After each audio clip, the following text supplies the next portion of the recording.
ഈശോ മിശിഹായ്ക്ക് സ്തുതിയായിരിക്കട്ടെ. ജ്ഞാനത്തിൻ്റെ പുസ്തകം 13-ാം അധ്യായം 4 മുതലുള്ള തിരുവചനങ്ങൾ. സൃഷ്ടികളുടെ ശക്തിയും പ്രവർത്തനവും മനുഷ്യരെ വിസ്മയിപ്പിച്ചെങ്കിൽ അവയുടെ സൃഷ്ടാവ് എത്രയോ കൂടുതൽ ശക്തനെന്ന് അവയിൽ നിന്ന് അവർ ധരിക്കട്ടെ.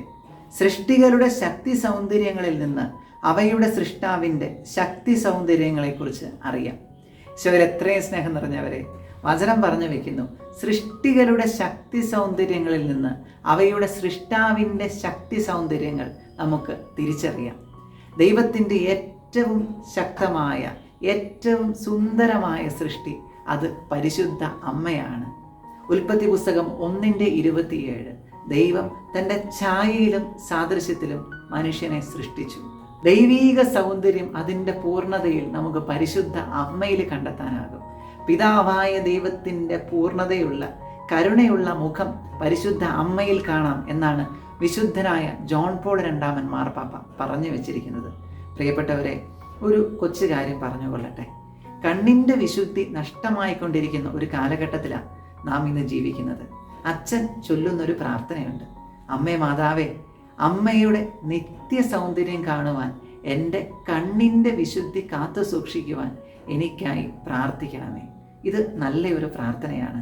അമ്മയുടെ നിത്യ സൗന്ദര്യത്തിൽ കർത്താവിൻ്റെ കൃപയുണ്ട്, അവിടുത്തെ പരിപൂർണമായ സൗന്ദര്യമുണ്ട്. അത് കാണുവാനായിട്ട് നമ്മുടെ കണ്ണുകളുടെ വിശുദ്ധി നാം കാത്തു സൂക്ഷിക്കേണ്ടതുണ്ട്. ഉത്തമഗീതം 4-ാം അധ്യായം 7-ാം വാക്യത്തിൽ ഇപ്രകാരം പറഞ്ഞു വയ്ക്കുന്നു: എൻ്റെ ഓമനെ, നീ സർവാംഗ സുന്ദരിയാണ്, നീ അവികലയാണ്.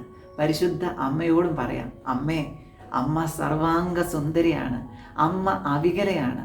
അമ്മേ മാതാവേ, അമ്മയുടെ വിശുദ്ധി, അമ്മയുടെ നിത്യ സൗന്ദര്യം കാണുവാൻ, എൻ്റെ കണ്ണിൻ്റെ വിശുദ്ധി പാലിക്കുവാൻ എനിക്കായി പ്രാർത്ഥിക്കണമേ. ആമേൻ. അമ്മേ മാതാവേ, എൻ്റെ ജീവിതം വഴി അമ്മയെ ലോകമറിയുവാൻ എനിക്കിടവരുത്തണമേ. അങ്ങനെ അനേകർ ഈശോയിലേക്ക് തിരിയട്ടെ. അമ്മയുടെ സുഹൃതങ്ങളുടെ പൂന്തോപ്പ് എൻ്റെ ഉള്ളിലും നിറയട്ടെ. രോഗം, വേദന, മരണം, പൈശാചിക പീഡകൾ തുടങ്ങിയവയ്ക്കെതിരെ പോരാടുവാൻ അമ്മയിൽ നിറഞ്ഞ സ്വർഗീയ കൃപ എന്നിലും നിറയട്ടെ. ഈശോയുടെ അമ്മേ, എൻ്റെയും അമ്മേ, എനിക്കായി പ്രാർത്ഥിക്കണമേ.